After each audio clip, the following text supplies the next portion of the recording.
दोस्तों नमस्कार। दोस्तों आज हम एक लंबे समय के बाद आपके साथ आवास योजना में जो हमने पहला वीडियो डाला था उसमें लोगों के द्वारा कुछ जानकारी मांगी गई थी और उन जानकारियों के लिए हमें अब ये सेकंड रिवाइज वीडियो डालना पड़ रहा है, जिसमें आपके द्वारा बताई गई जो प्रॉब्लम थी या जानकारियां अलग प्राप्त करनी थी, उन जानकारियों को लेकर हम प्रधानमंत्री आवास योजना के माध्यम से सरकार कम आमदनी वाले ऐसे लोगों को जिनके नाम अपना पक्का मकान नहीं है, उन्हें पक्का मकान बनाने के लिए मदद देती है। शहरी क्षेत्र के लोगों के यह मदद प्रधानमंत्री आवास योजना शहरी के माध्यम से मिलती है, जबकि ग्रामीण क्षेत्र के लोगों को यह मदद प्रधानमंत्री आवास योजना ग्रामीण के माध्यम से मिलती है। साथियों, आज हम शहरी आवास योजना के बारे में ही बताएंगे और ग्रामीण आवास योजना के बारे में हम नेक्स्ट टर्न पे आपको बताएंगे।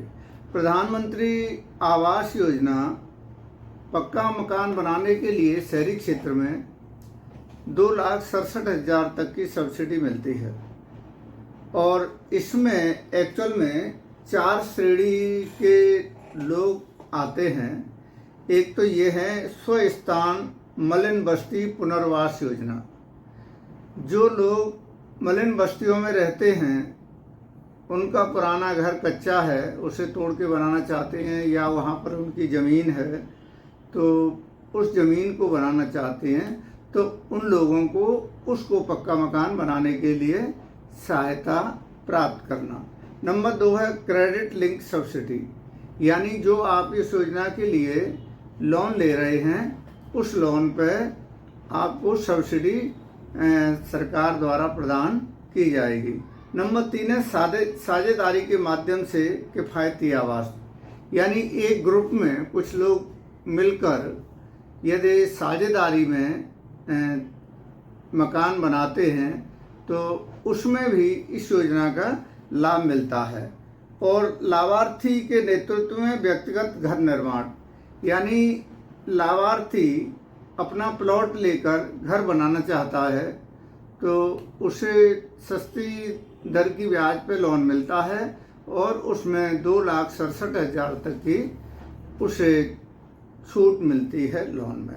अब आता है प्रधानमंत्री आवास योजना शहरी की शुरुआत एक्चुअल में 2015 में हुई थी और इसे फिर दिसंबर 22 तक कर दिया गया था। शहरी आवास योजना क्या है? एक्चुअल में यह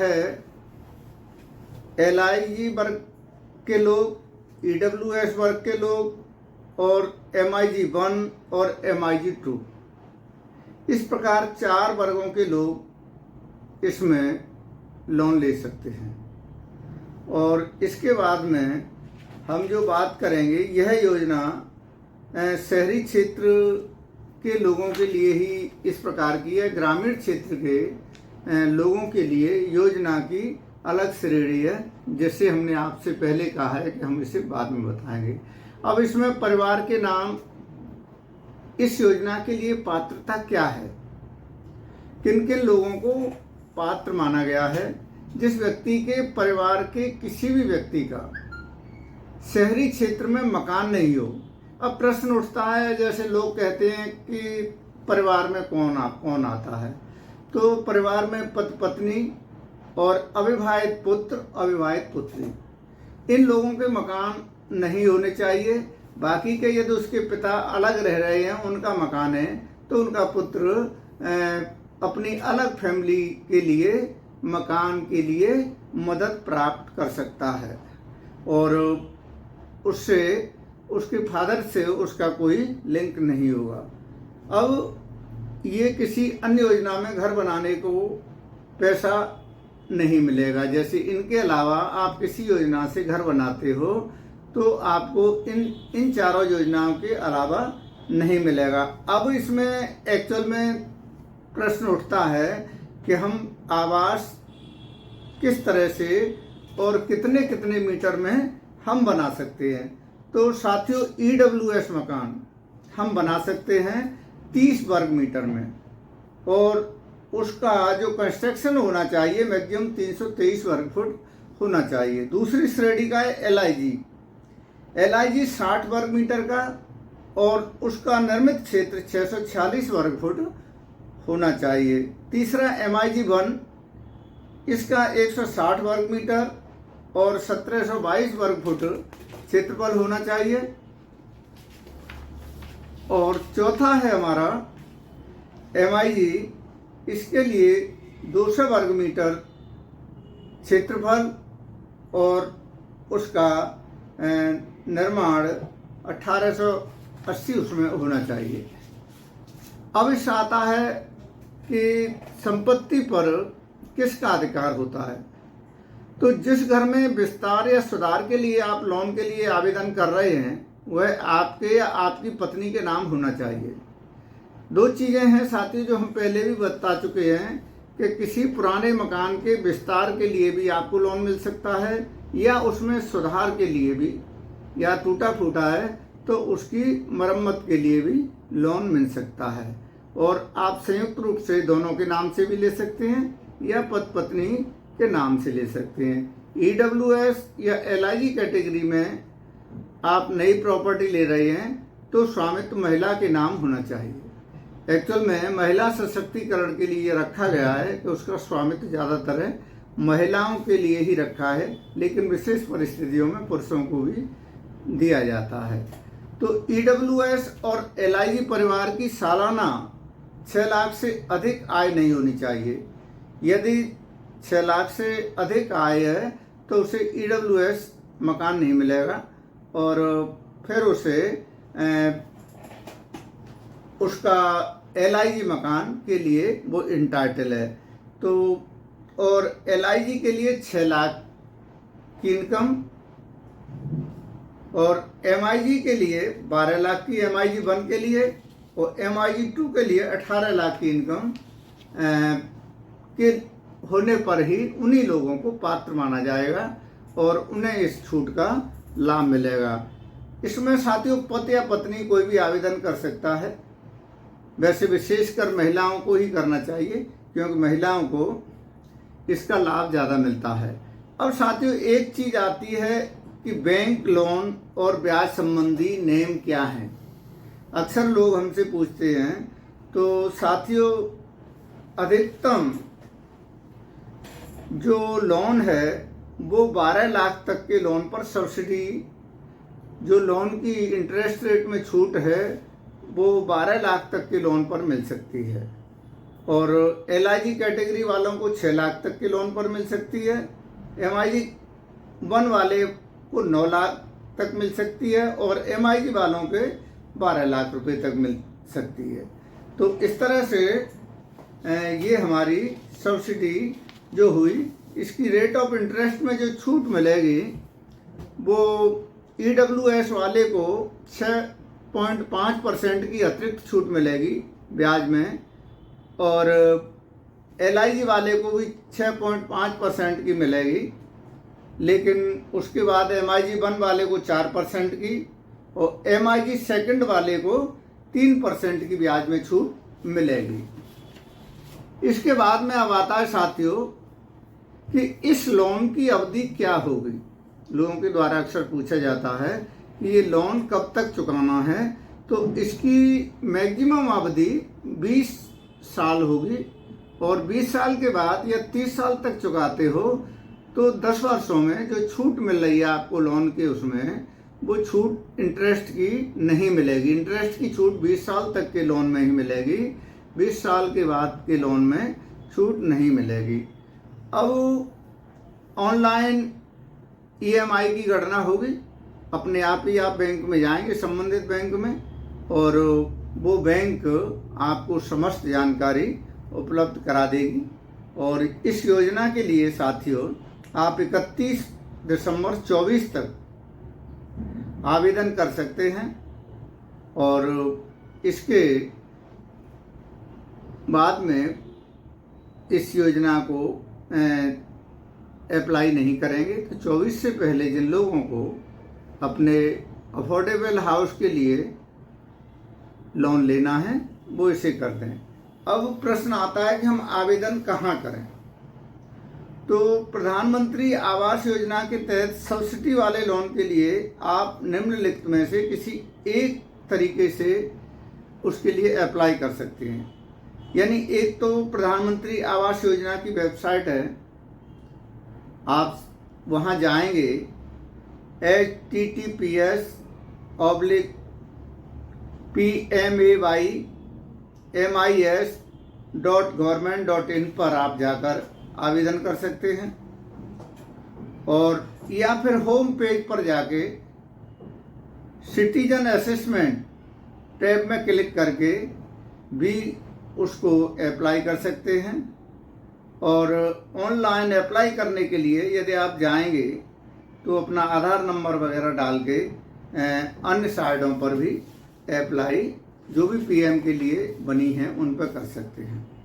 या फिर आपके पास में जो जन सुविधा केंद्र खुले हुए हैं, सीएससी सेंटर हैं, आप उसके माध्यम से भी वहाँ पर अपने स्वामित्व प्रमाण पत्र और आधार कार्ड और अन्य दस्तावेज ले जाकर उसके सेंटर पर आप सीएससी सेंटर पर जाकर आवेदन कर सकते हैं। वो आपको जानकारी उपलब्ध करा देगा।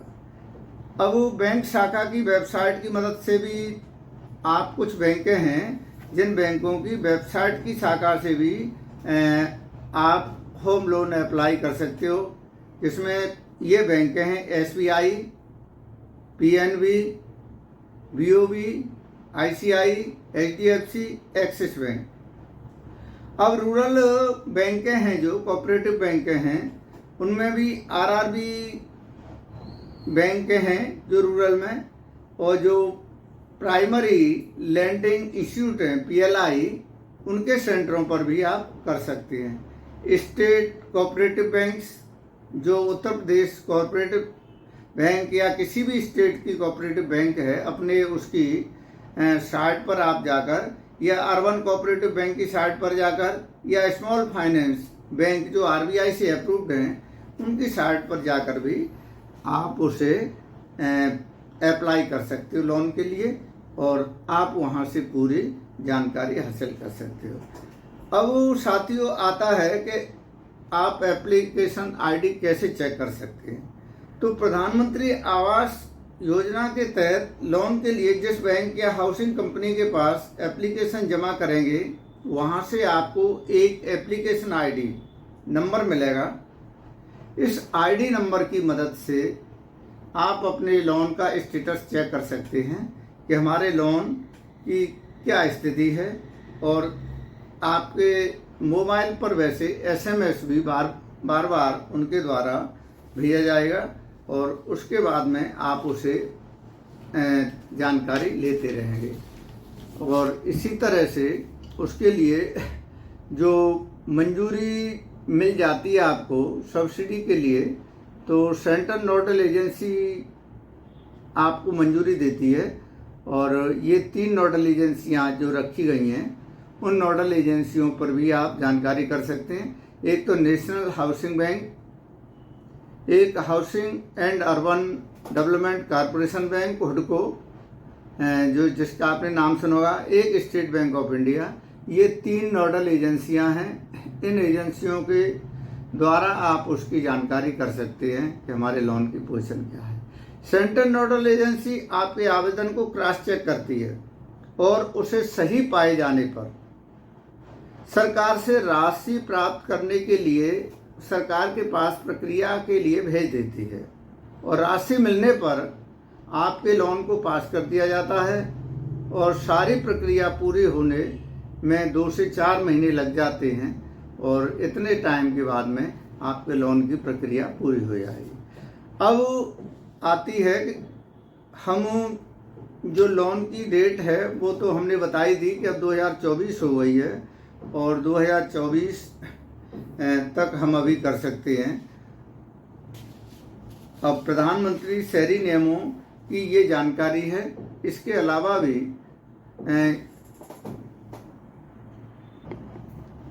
साथियों, हम PM Awas Yojana online registration भी कर सकते हैं। तो इसके बारे में सबसे पहले प्रधानमंत्री आवास योजना की आधिकारिक वेबसाइट पर हमें जाएंगे और उस पर जाने के बाद वेबसाइट में सबसे ऊपर आपको सिटीजन असेसमेंट का विकल्प मिलेगा। इस पर क्लिक करें।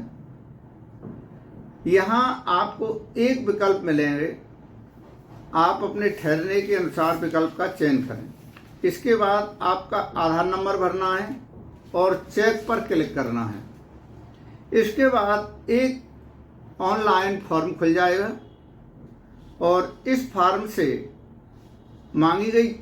में मांगी गई जानकारी भरें और भरने के बाद, आवेदन भरने के बाद एक बार फिर से पूरी जानकारी पढ़ें। संतुष्ट होने के बाद सबमिट करें और सबमिट करने के बाद आप स्क्रीन पर एक आवेदन संख्या प्रदर्शित होगी। इसका एक प्रिंट आउट निकाल लें और भविष्य के लिए सुरक्षित रख लें। इसके बाद में हमें अगली जानकारी मिलती रहेगी। धन्यवाद दोस्तों। आगे नेक्स्ट फिर हम आपके साथ वीडियो बनाएंगे। जो भी आपकी शिकायतें होंगी उनको ध्यान में रखते हुए हमारे चैनल को सब्सक्राइब अवश्य करें।